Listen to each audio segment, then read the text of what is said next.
শুরু হলো সব খবর যমুনা টেলিভিশনের নিয়মিত আয়োজনে আপনাদের সবাইকে স্বাগত জানাচ্ছি। আমি ফয়সাল। সংস্কার কমিশনগুলোর পূর্ণাঙ্গ রিপোর্ট প্রকাশিত হবে 8ই ফেব্রুয়ারি। পরবর্তী করণীয় নিয়ে সর্বসম্মতিক্রমে পেশ করা হবে সুপারিশনামা। এরপরই অনুষ্ঠিত হবে জাতীয় ঐক্যমত্য কমিশনের প্রথম আনুষ্ঠানিক বৈঠক।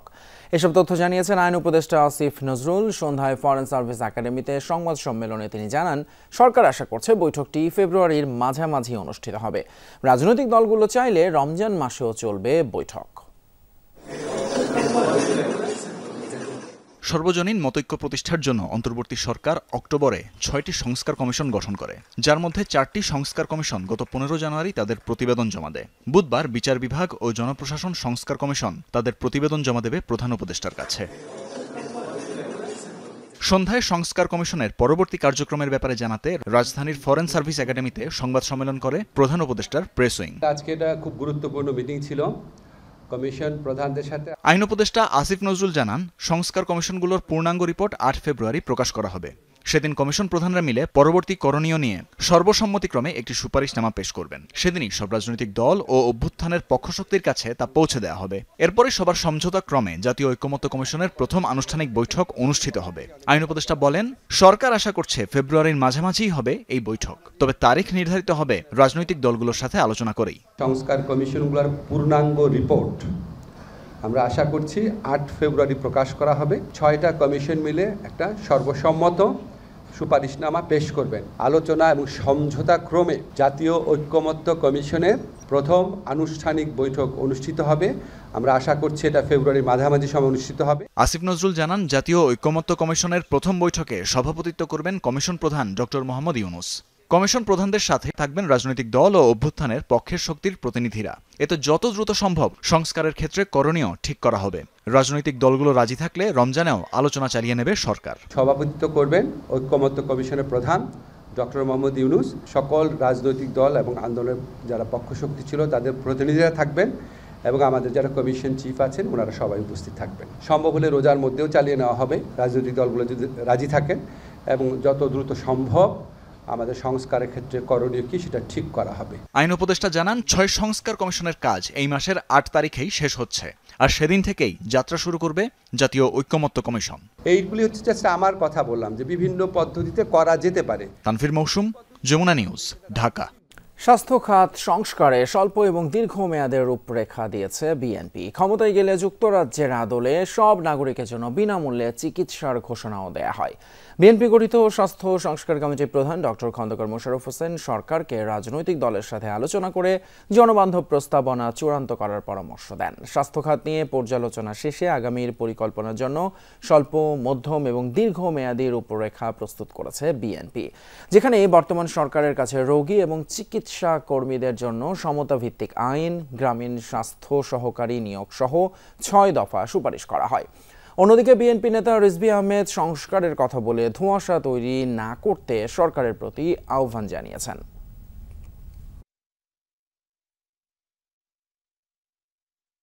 সবার জন্য স্বাস্থ্য, এই নীতির ভিত্তিতে উন্নত কল্যাণকামী রাষ্ট্রে বিদ্যমান ব্যবস্থার আলোকে সকলের জন্য বিনামূল্যে স্বাস্থ্যসেবা পাওয়ার অধিকার নিশ্চিত করার লক্ষ্যে পদক্ষেপ গ্রহণ করা হবে। প্রত্যেকটা সংস্কারের ব্যাপারে এদেশের জনগণ যে সুপারিশগুলো সমর্থন করবে সেই সুপারিশগুলো এই সরকার গ্রহণ করবে। বেসরকারি আইএফআইসি ব্যাংকে centre for research and information CRI এর 35 কোটি 21 লাখ টাকার এফডিআর এর তথ্য পেয়েছে দুদক। সংস্থাটির বিরুদ্ধে বিভিন্ন ব্যাংক বা প্রতিষ্ঠানের সামাজিক দায়বদ্ধতার অর্থ নেয়ার অভিযোগও তদন্ত করছে দুর্নীতি দমন কমিশন। আর সেসব অর্থ সিআরআই কোথায় কিভাবে খরচ করেছে তাও অনুসন্ধান করা হচ্ছে। দুদক জানায়, সিআরআই এর চেয়ারম্যান ছিলেন সজীব ওয়াজেদ জয়। কাগজে কলমে সংস্থাটি অলাভজনক হিসেবে নিবন্ধিত বলে খোঁজ পেয়েছে দুদক। তাই সংস্থাটি কোনো প্রতিষ্ঠান থেকে অর্থ নিয়েছে কিনা সে বিষয়ে খোঁজ নেওয়া হচ্ছে। যদিও মঙ্গলবার চালানো অভিযানে সিআরআই এর কার্যালয়ের খোঁজ পায়নি কমিশন। সিআরআই কর্তৃক তাদের প্রাতিষ্ঠানিক কার্যক্রমে রাষ্ট্রীয় অর্থের ক্ষতি সাধন করেছে কিনা সেটা যাচাইয়ের জন্য আমাদের কমিশন থেকে আমরা অভিযানের প্রেক্ষিতে বের হই, অভিযানের জন্য আসি। তো আমাদের এই ছিল ওনাদের যে প্রতিষ্ঠান অফিস কোথায় আছে সেই অফিসগুলো একটু সন্ধানে গিয়ে তারপরে সেখান থেকে আমরা কোনো রেকর্ডপত্র পাই কিনা সেটা পর্যালোচনা করা। আমরা ওনাদের অফিসে আসি, অফিসে গিয়ে এখানে কোনো অফিসের সন্ধান পাইনি, এখন পর্যন্ত পাওয়া যায়নি। তো আমরা চেষ্টা চলমান আছে। আর এখানে অফিসে পাওয়া যায় না, অন্যান্যভাবে আমরা যদি রেকর্ডপত্র সংগ্রহ করতে পারি সেই আলোকে আমরা রিপোর্ট দাখিল করতে পারবো। বাংলাদেশ থেকে পাচার হওয়া শত শত বিলিয়ন ডলার অর্থ সম্পদের পরিচয় শনাক্ত, জব্দ এবং উদ্ধারে কানাডার সহায়তা চেয়েছেন প্রধান উপদেষ্টা ডক্টর মোহাম্মদ ইউনূস। ঢাকায় কানাডিয়ান হাইকমিশনার অজিত সিং এর সঙ্গে বৈঠকে এই সহায়তা চান তিনি। প্রধান উপদেষ্টা বলেন, শেখ হাসিনার একনায়কত্বের সঙ্গে জড়িত ঘনিষ্ঠ সহযোগী এবং রাজনীতিবিদরা বাংলাদেশ থেকে শত শত বিলিয়ন ডলার চুরি করেছে, যার একটি অংশ কানাডায় পাচার করা হয়েছে। বলেন, তারা জনগণের অর্থ চুরি করে বেগম পাড়ায় সম্পদ কিনেছে। এ সময় কানাডিয়ান হাইকমিশনার অন্তর্বর্তীকালীন সরকারের চুরি হওয়া অর্থ ফেরত আনার প্রচেষ্টার প্রশংসা করেন। এই সম্পদ উদ্ধার প্রচেষ্টার প্রতি সমর্থন জানিয়ে বলেন, কানাডার একটি ব্যবস্থা রয়েছে যার মাধ্যমে অন্তর্বর্তীকালীন সরকারের চিহ্নিত ব্যক্তিদের কাছ থেকে অর্থ জব্দ এবং পুনরুদ্ধার করা সম্ভব। দেশে পণ্য এবং সেবার দাম কমেছে প্রায় 1%। নতুন বছরের প্রথম মাস জানুয়ারিতে মূল্যস্ফীতি কিছুটা কমে দাঁড়িয়েছে 9.94%।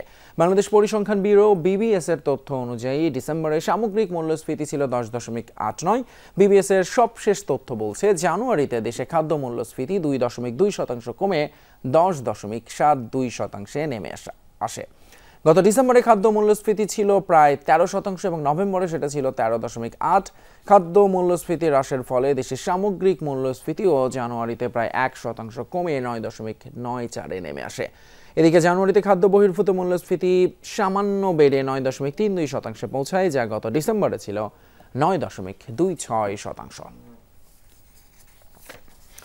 এদিকে মূল্যস্ফীতি সহনীয় পর্যায়ে আসতে আরও 3 মাস অপেক্ষা করতে হবে বলে জানিয়েছেন অর্থ উপদেষ্টা ডক্টর সালেহউদ্দিন আহমেদ। সচিবালয়ে সরকারি ক্রয় সংক্রান্ত উপদেষ্টা কমিটির বৈঠক শেষে তিনি কথা জানান। বলেন, চাল সহ বিভিন্ন পণ্যের মজুদ সরবরাহ পরিস্থিতি স্বাভাবিক না থাকার কারণেই মূল্যস্ফীতি বেড়েছে, আর এই মূল্যস্ফীতি কমানোই সরকারের সবচেয়ে বড় চ্যালেঞ্জ বলেও মন্তব্য করেন অর্থ উপদেষ্টা। তিনি জানান, প্রাক বাজেটে ভ্যাট পর্যালোচনা করা হবে। বলেন, অর্থের প্রবাহ কম থাকলেও অতি প্রয়োজনীয় দ্রব্য আমদানি অব্যাহত রাখবে। আপাতত আমাদের মেইন কনসার্ন হলো মূল্যস্ফীতিটা যতটুক সম্ভব যত তাড়াতাড়ি আমরা এসে করতে পারি, সেটাই সবচেয়ে বড় চাপ। আর 2-3টা মাস অপেক্ষা করে ফেব্রুয়ারি, মার্চ, এপ্রিলে এটা দিয়ে যেগুলো অ্যাকশনটা নেব তখন আপনার কিছুটা হয়তো ইম্প্যাক্ট আসবে। সেটা সেন্ট্রাল ব্যাংকের থেকেও এটা ইস্যু আসছে যে আমরা হয়তো কিছুটা আমরা মডারেটিং, আমরা জুন মাসে গেলে হয়তো আমরা আইডিয়াল সিচুয়েশন যদি 6-7 মাসে যেতে পারি, এটা বেটার হয় আমাদের। নিত্যপণ্যের দাম নিয়ন্ত্রণে চাঁদাবাজি বন্ধে কাজ করছে সরকার, জানিয়েছেন স্বরাষ্ট্র উপদেষ্টা অবসরপ্রাপ্ত লেফটেন্যান্ট জেনারেল মোহাম্মদ জাহাঙ্গীর আলম চৌধুরী। এ সময় তিনি রমজানে ব্যবসায়ীদের অতি মুনাফা না করার আহ্বান জানান। বাংলাদেশ কৃষি গবেষণা কাউন্সিল পরিদর্শন শেষে কথা বলেন উপদেষ্টা। বলেন, রোজায় শীতের সবজি শেষ হয়ে গরমের সবজি আসবে, আর এই সময়ের কথা মাথায় রেখে সরকার কোল্ড স্টোরেজ ব্যবস্থা চালুর কথা ভাবছে। জাহাঙ্গীর আলম জানান, বড় ফসলের ফলন ভালো হলে আর চাল আমদানি করতে হবে না, তবে সবজি থেকে শুরু করে সবকিছুর দামই কমেছে বলে দাবি করেন তিনি। রোজার মাসে কিন্তু অনেকে বেশি আয় করতে চায়, কিন্তু এটা যেন না করে এইদিকে আপনাকে একটু সজাগ হতে হবে। আর এইভাবে আপনারা দেখছেন যে এই আমাদের যে কি বলে ছোলা ঠোলা, এবার কিন্তু অনেক বেশি আমদানি করা হচ্ছে। আমাদের মনে হয় না কোনো রকমের কোনো অসুবিধা হবে এবং জিনিসপত্রের দাম একটা সহনীয় পর্যায়ে থাকবে। গত 6 মাসেও গণহত্যাকারীদের বিচারের বিষয়ে সরকার কঠোর কোনো পদক্ষেপ নিচ্ছে না বলে মন্তব্য করেছেন গণ অধিকার পরিষদের সভাপতি নুরুল হক নূর। গ্রেপ্তার আওয়ামী দোসরদের অনেকেই জামিন পাচ্ছে বলেও অভিযোগ করেন তিনি। দুপুরে আওয়ামী লীগের সাংগঠনিক কার্যক্রম বন্ধ এবং নিষিদ্ধের দাবিতে আয়োজিত সংবাদ সম্মেলনে এসব কথা বলেন তিনি। এ সময় নূর বলেন, সরকারের দুর্বলতার কারণেই আওয়ামী দুর্বৃত্তরা কর্মসূচি ঘোষণা করতে পারছে। হত্যাকাণ্ডে জড়িত আওয়ামী লীগের শাস্তি নিশ্চিত না হলে বাংলাদেশ আবারও সংকটে পড়বে। সংগঠন হিসেবে আওয়ামী লীগ এবং তার অঙ্গ সংগঠনের বিচার করতেই হবে বলে দাবি জানান নূর। চট্টগ্রামের ডিসি পার্কে গাড়ি পার্ক করতে গিয়ে হামলার শিকার হওয়ার প্রতিবাদে সড়ক অবরোধ করে বিক্ষোভ করেছেন প্রাইম মুভার চালক শ্রমিকরা। রাতে ঢাকা চট্টগ্রাম মহাসড়কের ফৌজদারহাট অংশ সহ চট্টগ্রাম কাস্টমসের সড়ক বিক্ষোভ করে পণ্য পরিবহন শ্রমিকরা। এতে শহর জুড়ে সৃষ্টি হয় তীব্র যানজটের। এ সময় বিক্ষোভকারীরা জানান, ডিসি পার্কে গাড়ি পার্ক করতে গিয়েছিলেন কয়েকজন প্রাইম মুভার চালক। এ সময় স্থানীয়দের সাথে তাদের কথা কাটাকাটি হয় এবং এক পর্যায়ে দুই পক্ষের মধ্যে সংঘর্ষ বাধে। পার্কের সামনেই সংঘর্ষে জড়ায় দুই পক্ষ। ভাঙচুর করা হয় পার্কের বিভিন্ন স্থাপনা। পরে হামলার প্রতিবাদে রাতে মহাসড়ক অবরোধ করে প্রাইম মুভার চালক শ্রমিকরা। আমাকে এভাবে দৌড়ে চাচারাই নিয়ে রাস্তা থেকে নিয়ে যাওয়ার পর লাঠি দিয়ে আমাকে পিটেছে। এরা যেভাবে পারছে সুর দিয়ে হকি স্টিকে লাঠি দিয়ে ড্রাইভারদেরকে অতর্কিতভাবে নির্যাতন করছে। ওরা ডাইরেক্ট গুলি চালাচ্ছে, পিস্তল নিয়ে আসছে, ওরা একসাথে জয় বাংলার মিছিল করতেছে। কিভাবে যাবো তাই তো ভাবছি, যে ওয়েট বুড়া মানুষ পারি না নিতে, এখন রিক্সা যায় কিনা জানি না। অবৈধভাবে চাকুরিচ্যুত করার অভিযোগে এবং ছাঁটাই করা শ্রমিকদের কাজে পুনর্বহাল সহ বিভিন্ন দাবিতে জিপি হাউসের সামনে অবস্থান নিয়েছেন গ্রামীণফোনের চাকুরিচ্যুতরা। সকাল থেকে এখন পর্যন্ত রাজধানীর ভাটারা থানাধীন প্রতিষ্ঠানটির প্রধান কার্যালয়ের সামনে বিক্ষোভ করছেন তারা। চাকুরিচ্যুত এবং অধিকার বঞ্চিত গ্রামীণফোন শ্রমিক ঐক্য পরিষদের ব্যানারে কয়েকশো ব্যক্তি এই বিক্ষোভ কর্মসূচিতে বিভিন্ন দাবি জানান। পাশাপাশি তারা মুনাফার ৫% বিলম্ব জরিমানা সহ ন্যায্য পাওনার দাবিও তুলে ধরেন। এ সময় বিভিন্ন প্ল্যাকার্ড প্রদর্শন এবং স্লোগান দেন বিক্ষোভকারীরা। অবস্থান কর্মসূচি পালনকারীরা শ্রমিক স্বার্থ বিরোধী কার্যক্রমে জড়িত কর্মকর্তাদের বিচারের দাবি করেন। পরিস্থিতি নিয়ন্ত্রণে ঘটনাস্থলে আছে আইনশৃঙ্খলা বাহিনীর সদস্যরা। আমাদের যে ন্যায্য একটা পাওনা ছিল 5%, যেটা 2015 থেকে 2010-এ এটা আমাদেরকে দেওয়ার জন্য যে রায়টা করা হয়েছিল, এখন 2025 15 বছর হয়ে গেছে, এই টাকাটা এখনো আমাদেরকে জিপি বুঝিয়ে দেয়নি। এইটা কন্টিনিউ চলতে থাকবে যতক্ষণ পর্যন্ত ম্যানেজমেন্ট আমাদের সঙ্গে বসবে না, আমাদের সঙ্গে কোনো কথা বলবে না, ততক্ষণ পর্যন্ত জিপি হাউস অবরোধ থাকবে। আখেরি মোনাজাতের মধ্য দিয়ে বুধবার শেষ হচ্ছে দ্বিতীয় পর্বের বিশ্ব ইজতেমা। বেলা 12টায় আখেরি মোনাজাত, যা পরিচালনা করবেন মাওলানা জুবায়ের। ইবাদত বন্দেগীতে সময় কাটাচ্ছেন শুরায়ে নিজামপন্থীরা। খিত্তায় খিত্তায় চলছে ইমান তাকিদার তালিম। মাওলানা জুবায়ের পন্থীদের দ্বিতীয় পর্বের ইজতেমায় যোগ দিয়েছেন ৩,০০০-এরও বেশি বিদেশি অতিথি। সার্বিক আয়োজনে সন্তুষ্ট তারাও। এখন পর্যন্ত ইজতেমা ময়দান থেকে যদিও 7 জনের মৃত্যুর খবর পাওয়া গেছে। বিশ্ব ইজতেমার সার্বিক আইনশৃঙ্খলা পরিস্থিতি নিয়ে দুপুরে ব্রিফ করেন গাজীপুর মহানগর পুলিশের কমিশনার। আখেরি মোনাজাতের দিন পুলিশের কার্যক্রম সম্পর্কে সবাইকে জানান তিনি। এখানে আসতে আমাদের ভালো লাগে, এখানে আসলে আমাদের মনের আকাঙ্ক্ষা পূরণ হয়। কোরআন হাদিস অনুযায়ী যেমন জীবন চলার পথে জীবন চলতে পারে, আল্লাহ রাসূল এর অনুযায়ী জীবন চলতে পারে, সেই জন্য সবাই এখানে গুরুত্বপূর্ণ আলোচনা করতে আছে মুরব্বীরা। আমরা যারা মুসল্লিরা আসছি তাদের থাকার পরিবেশটা অনেক সুন্দর। আশা করছি যে আমরা এই যান চলাচলটিতে বিঘ্ন ঘটবে না, আমরা যান চলাচলটি রাখতে পারবো। আমরা জনগণের কাছে একটি অনুরোধ রাখতে চাই, রাস্তার মধ্যে মোনাজাতের সময় আপনারা বসবেন না, আপনারা আগে ফিল আপ করে রাস্তাটা ক্লিয়ার রাখেন। রাস্তার মধ্যে না বসলে যান চলাচল যদি সঠিক থাকে অন্যের মোনাজাত করার জন্য সুবিধা হবে। অমর একুশে বইমেলার চতুর্থ দিনেও লোক সমাগম ছিল আশাব্যঞ্জক। কলেজ পড়ুয়া কিশোর কিশোরী তরুণ প্রজন্মের আনাগোনা ছিল চোখে পড়ার মতো। পছন্দের সায়েন্স ফিকশন, কিশোর ক্লাসিক, কিশোর উপন্যাস এবং অনুবাদের বই খুঁজেছেন তারা মেলায় ঘুরে ঘুরে। প্রকাশকদের অনেকেই মেলায় মানুষের আনাগোনা এবং বইয়ের কাটতিতে খুশি, কেউ কেউ আবার কিছুটা আশাহত। তবে অচিরেই মেলা আরও জমে উঠবে বলে আশা তাদের।